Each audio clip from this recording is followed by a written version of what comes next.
सबको प्रभु यीशु मसीह के नाम में जय मसीह के दोस्तों, एक बार फिर से आप सबका स्वागत है संडे सरमन के एक और नए एपिसोड में। तो आज हम परमेश्वर के वचन से पढ़ेंगे। अगर आपकी बाइबल आपके साथ है तो आप मेरे साथ खोल सकते हैं अमोस अध्याय 6 वचन 1। अमोस अध्याय 6 वचन 1, अमोस चैप्टर 6 वर्स 1।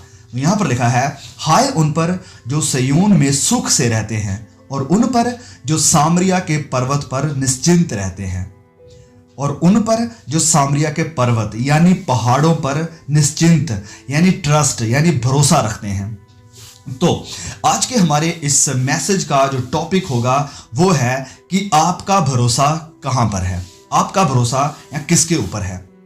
तो आज हमारे संसार में हर जगह कोशिश की जा रही है हमारा भरोसा किसी ना किसी चीज के ऊपर रखने की, लेकिन बाइबल हमें बताती है कि परमेश्वर को छोड़ अगर हमारा विश्वास, अगर हमारा भरोसा, हमारा ट्रस्ट किसी और चीज पे जाता है तो ये एकदम व्यर्थ है। तो आज हम 5 चीजें देखेंगे जिनके ऊपर हमारा भरोसा हो सकता है। सबसे पहले टेक्नोलॉजी और साइंस। टेक्नोलॉजी और साइंस, टेक्नोलॉजी और साइंस के ऊपर लोगों का बहुत भरोसा था। टेक्नोलॉजी को लोग अपना भगवान मानते थे कि इसके बिना हम कुछ कर ही नहीं सकते हैं। मतलब लोगों का सारा भरोसा टेक्नोलॉजी के ऊपर था, नई नई तकनीकों के ऊपर था। लेकिन आज जिस दौर से हमारा संसार होकर गुजर रहा है, टेक्नोलॉजी ने पूरी तरह अपने हाथ खड़े कर दिए हैं। टेक्नोलॉजी हैज फेल्ड अस, पूरी तरह से हमें छोड़ दिया है। और लोग मतलब डेस्परेट हो चुके थे कि कहीं ना कहीं इस बीमारी का, इस पेंडेमिक का कोई ना कोई कहीं ना कहीं से सोल्यूशन निकल आए। तो जो लोगों का भरोसा था टेक्नोलॉजी के ऊपर कि अब हमारे पास तकनीकें हैं, नई टेक्नोलॉजी है, हम कुछ भी कर सकते हैं, तो उसने लोगों के भरोसे को तोड़ दिया है। और ये होगा अगर हम परमेश्वर को छोड़ किसी और चीज पर भरोसा रखते हैं तो वो चीज हमारे भरोसे को जरूर तोड़ेगी, आज नहीं तो कल। तो पहली बात है कि हमारा भरोसा टेक्नोलॉजी के ऊपर था और टेक्नोलॉजी ने हमें पूरी तरह से छोड़ दिया। यस, टेक्नोलॉजी बहुत बढ़िया चीज है, इसने बहुत से हमें अपॉर्चुनिटीज दी हैं, बहुत ही बढ़िया हमारे लिए काम कर रही है। लेकिन हमारा संपूर्ण भरोसा, जो बात है वो ये है कि हमारा संपूर्ण भरोसा टेक्नोलॉजी के ऊपर कभी भी नहीं होना चाहिए। ये बस एक टूल है जिसे हम इस्तेमाल करते हैं परमेश्वर की महिमा के लिए और अपने लाभ के लिए।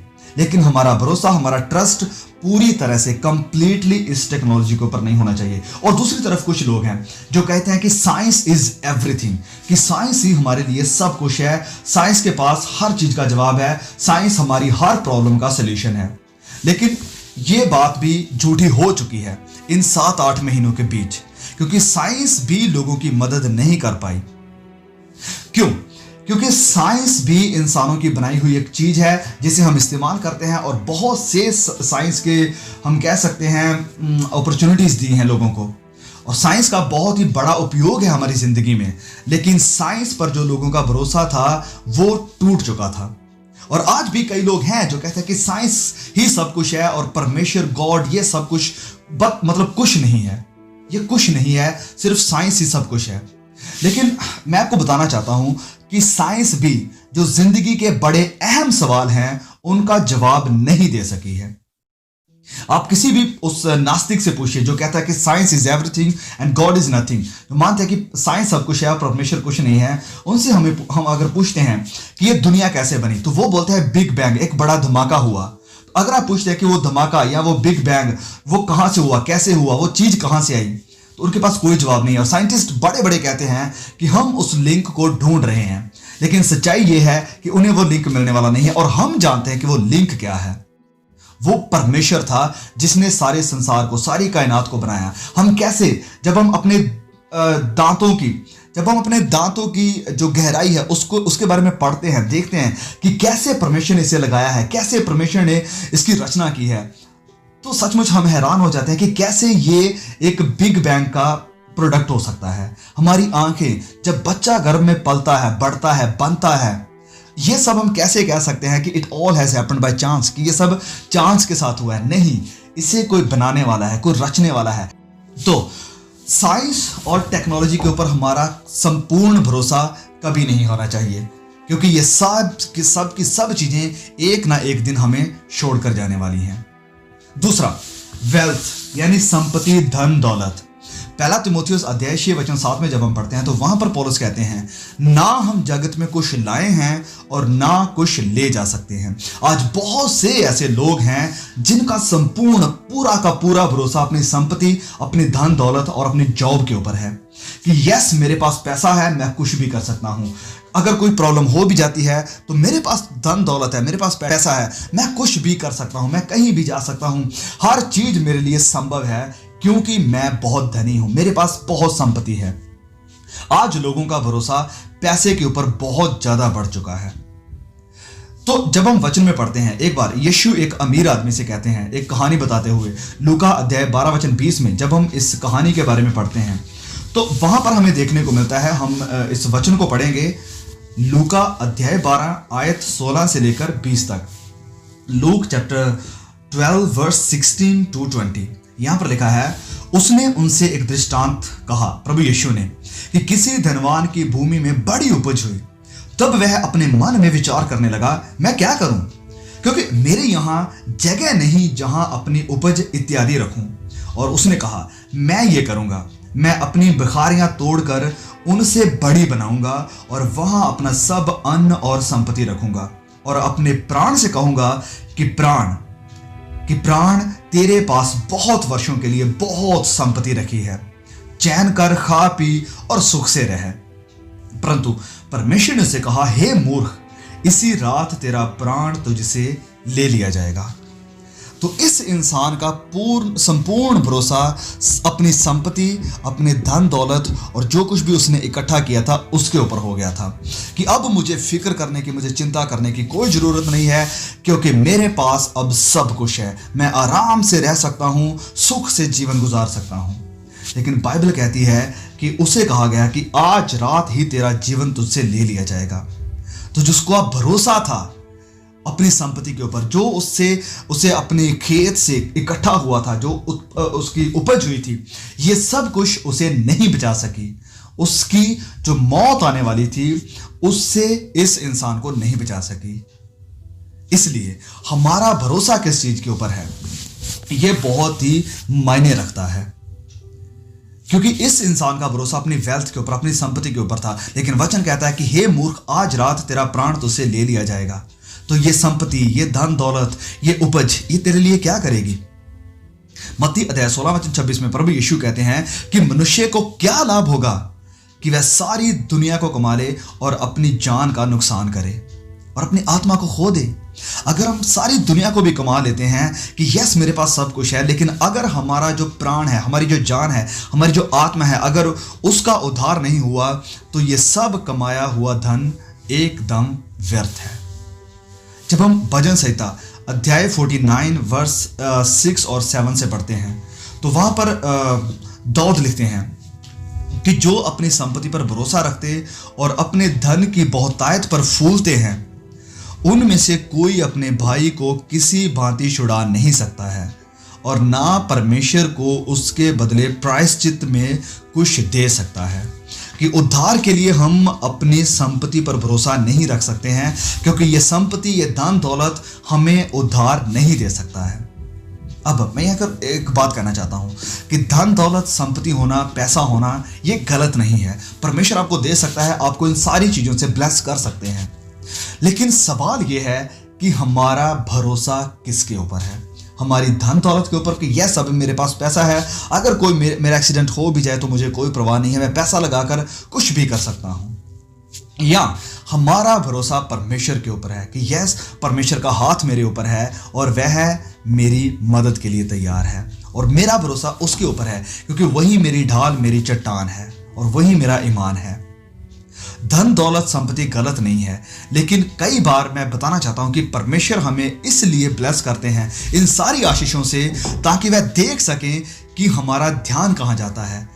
कई बार परमेश्वर हमें इन संसारिक आशीषों से ब्लेस करते हैं ताकि वह हमें परख सकें कि हमारा भरोसा परमेश्वर पर ही रहता है या फिर हमारा भरोसा परमेश्वर से उठकर हमारी धन दौलत और संपत्ति पर हो जाता है। तो यह थी दूसरी बात, हमारा भरोसा वेल्थ पर यानी धन दौलत और संपत्ति पर होना। तीसरा, आज कुछ लोगों का भरोसा आर्मी के ऊपर है कि यस हमारी बहुत बड़ी फौज है, बहुत बड़ी आर्मी है, बहुत बड़ी वायुसेना है, इसलिए हमें कुछ नहीं हो सकता है, ये लोग हमें बचाएंगे, हमारी सुरक्षा के लिए तैनात हैं। लेकिन जब ये पेंडेमिक आया, जब परमेश्वर ने अपनी, हम कह सकते हैं कि क्रोध को लोगों पर प्रकट किया, तो कहां गई ये आर्मी, कहां गई ये वायुसेना, कहां गई वो सारी सुरक्षा जो हमें प्रोटेक्ट करती है? किसी का भी इसके ऊपर कोई बस नहीं था। तो इसलिए हमारी आर्मी पर, हमारी फौज के ऊपर, हमारी सुरक्षा बलों के ऊपर भरोसा रखना भी व्यर्थ चीज है, क्योंकि वचन कहता है कि यदि यहोवा ही घर को ना बनाए तो बनाने वाले की मेहनत भी व्यर्थ है। और यदि यहोवा घर की रखवाली ना करे तो जो रखवाला है, जो चौकीदार है, उसका जागना भी व्यर्थ है। क्योंकि अगर यहोवा ही घर की रखवाली नहीं कर रहा है तो बाकी सारी सेना हमारे जो राखी कर रही है वो सारी व्यर्थ है। इसलिए यहोवा पर भरोसा होना बहुत ही महत्वपूर्ण है। और चौथी, ये बहुत ही ध्यान से सुनना, ये बहुत ही अहम है। क्यों? क्योंकि आज बहुत से लोगों का भरोसा अपने पास्टर्स के ऊपर और अपने प्रॉफिट्स के ऊपर है। बहुत से लोगों का भरोसा अपने पापा के ऊपर है, जिन्हें वे अपने आत्मिक पापा कहते हैं। आज लोग परमेश्वर को उतना अहमियत, उतना आदर, उतना सम्मान वह नहीं देते हैं जितना वह अपने पास्टर्स या अपने नबियों को मतलब मानते हैं, जितना उनका आदर सम्मान करते हैं। आज लोगों का भरोसा इंसानों के ऊपर हो चुका है, ना कि परमेश्वर के ऊपर। और यिर्मयाह अध्याय 17 वचन 5 में लिखा है कि श्रापित है वह इंसान जो इंसानों पर भरोसा रखता है। श्रापित है, लानती है वह इंसान जो इंसानों के ऊपर भरोसा रखता है, विश्वास करता है। आज बहुत से लोगों का भरोसा इंसानों के ऊपर है। वह इंसानों को, अपने पापा को, अपने भविष्यवक्ताओं को सब कुछ मानते हैं, लेकिन नहीं। बाइबल कहती है कि शापित है हर वह इंसान जो इंसानों के ऊपर भरोसा रखता है, अपने उद्धार के लिए, चंगाई के लिए, शिफा पाने के लिए, बीमारियों से छुटकारा पाने के लिए, या जो भी आपकी जिंदगी में मुश्किल है, प्रॉब्लम्स हैं, तकलीफें हैं, उनसे उद्धार पाने के लिए, उनसे छुटकारा पाने के लिए आप किसी इंसान की तरफ मत देखिए। किसी इंसान की तरफ मत देखिए कि यस अगर मैं उसके पास जाऊंगा, अगर मैं उससे प्रार्थना करवाऊंगा तो मेरा हल हो सकता है, मेरी सारी मुश्किलें, प्रॉब्लम्स सारी दूर हो सकती हैं। यह हमारा भरोसा इंसानों पर हो रहा है। लेकिन अगर हम कहेंगे कि अगर मैं प्रभु यीशु के पास जाता हूं, परमेश्वर के आगे अपनी फरियाद करता हूं, तो वो मुझे इस सारी प्रॉब्लम से, मुश्किलों से बाहर निकालेंगे। तो बहुत ही सावधान रहिए कि अपनी जिंदगी को हम परखें कि कहीं हमारा विश्वास, हमारा भरोसा इंसानों के ऊपर तो नहीं है। क्या हम पूरी तरह से इंसानों के ऊपर डिपेंड तो नहीं कर रहे हैं? यस, इन पास्टर्स का होना, बाइबल के प्रचारकों का होना, बाइबल के शिक्षकों का होना, या जो शिफा देते हैं, चंगाई देते हैं, उनका होना कोई गलत बात नहीं है।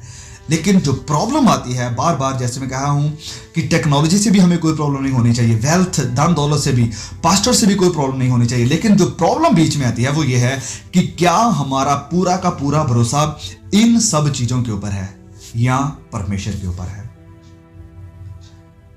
और पांचवा और लास्ट, गवर्नमेंट यानी सरकार। कुछ लोग मानते हैं कि हमारी सरकार हमारे लिए सब कुछ कर सकती है, हमारी गवर्नमेंट, हमारे लीडर, हमारे राजनीतिक जो अगुए हैं, ये हमारे लिए सब कुछ कर सकते हैं, हमारे लिए शांति को लाकर आ सकते हैं, हमारे देश की सुरक्षा कर सकते हैं, हमें एक बढ़िया लाइफ जीने के लिए हमें मतलब बढ़िया प्रोटेक्शन दे सकते हैं। लेकिन वचन कहता है, जब हम दानियल अध्याय 2 में पढ़ते हैं, वहां पर लिखा है कि एक बहुत बड़ी चट्टान जिसको किसी ने हाथ नहीं लगाया था, ऊपर से गिरी और उस मूर्ति के पांव पर लगी और वह बड़ी और बड़ी होती गई। ये चट्टान जो मूर्ति को गिराकर खुद बड़ी होने लगी, ये कौन सी सरकार थी? ये सरकार है हमारे प्रभु यीशु मसीह की। ये उसकी गवर्नमेंट है, उसकी हुकूमत है, जिसके ऊपर हम भरोसा रखते हैं, ना कि इंसानों पर, ना कि हमारे नेताओं पर।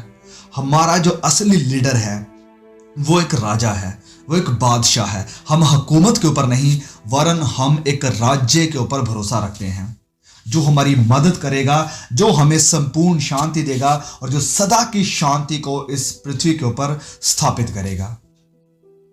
भजन संहिता अध्याय 20 और उसके वचन 7 में लिखा है, जब हम पढ़ते हैं, यहां पर लिखा है कि किसी को तो रथों का और किसी को घोड़ों का भरोसा है, किसी को रथों का, किसी को घोड़ों का भरोसा है, परंतु हम तो अपने परमेश्वर यहोवा ही का नाम लेते हैं।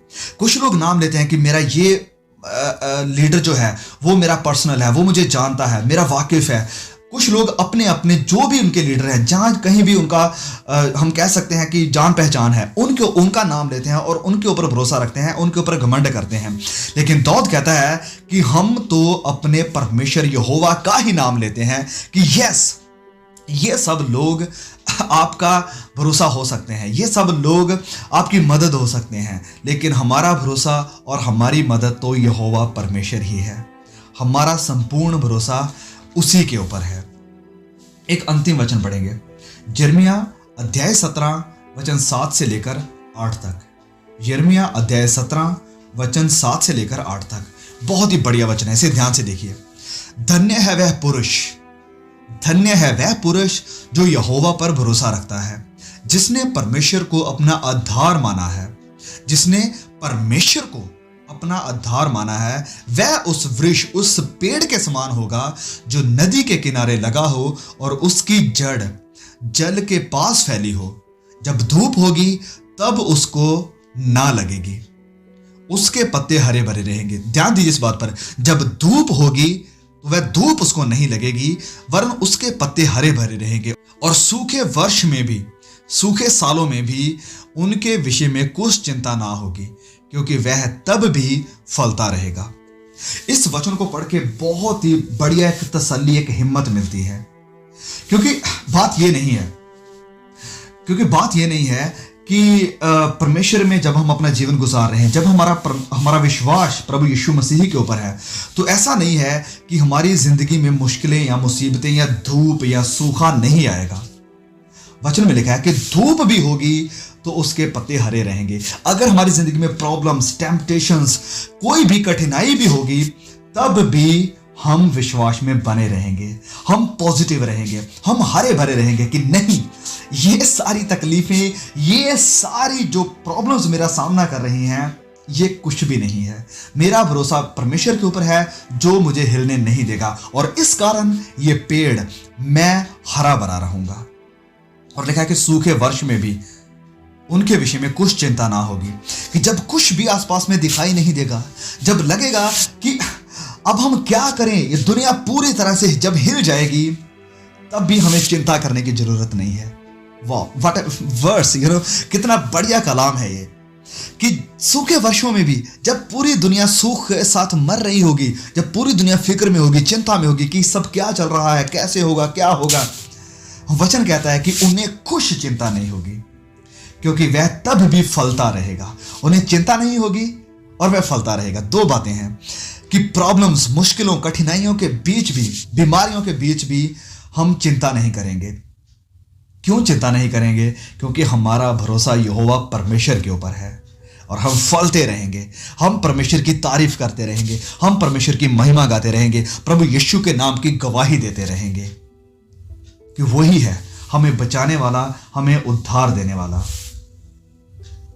यीशु के ऊपर विश्वास करना ही सिर्फ हमारी जिंदगी का एकमात्र रास्ता है, जो हमें बचाता है, जो हमें संभालता है, और जो हमारी जान में जान डालता है, जो हमें हरा भरा रखता है, जो हमें फलने में और फूलने में मदद करता है। और इसकी बहुत ही परफेक्ट एग्जाम्पल प्रभु यीशु खुद थे। अपनी जिंदगी में वह पूरी तरह पिता के ऊपर विश्वास रखते थे, उनके ऊपर निर्भर थे, और प्रभु की इच्छा के बिना वह कुछ भी नहीं करते थे। अगर प्रॉब्लम भी उनके सामने आई तो उन्होंने कहा कि प्रभु, अगर कोई और रास्ता है तो प्लीज निकालो, लेकिन फिर भी मेरी नहीं, तेरी ही मर्जी पूरी हो। फिर भी वह हरा भरा था, फिर भी वह सुख में था, फिर भी वह फल रहा था। ऐसा ही हमारा जीवन होना चाहिए। हमारा भरोसा टेक्नोलॉजी, धन संपत्ति, हमारी आर्मी के ऊपर, हमारे पास्टर्स के ऊपर, हमारी सरकार, हुकूमत के ऊपर नहीं, वरन परमेश्वर पर होना चाहिए, और उसकी इच्छा को पूरा करना ही हमारा एक और मात्र एम या निशाना होना चाहिए। कि प्रभु, अगर मैं सूखे के बीच में हूं, अगर मुझे धूप लग रही है, यानी कठिनाइयां, मुश्किल, मुसीबतें, परेशानियां मेरी जिंदगी में है, फिर भी मेरा विश्वास आपके ऊपर है कि आप मुझे हिलने नहीं देंगे, आप मुझे गिरने नहीं देंगे, आप मुझे हरा भरा रखेंगे और मुझे संभाल कर रखेंगे। परमेश्वर इस इनकरेजिंग मैसेज के द्वारा आपको बहुत बड़ी आशीष दे, ताकि इन कठिन समयों में पतरस की तरह डूबने वाले ना हो और प्रभु यीशु की तरफ देखें, ताकि हम पानियों के ऊपर, कठिनाइयों के ऊपर, मुश्किलों के ऊपर चल सकें। परमेश्वर एक बार फिर से आपको संभाल के रखे और आशीष दे। फिर मिलेंगे बहुत जल्द एक और नए मैसेज के साथ। तब तक के लिए सभी को प्रभु यीशु मसीह के नाम में जय मसीह की।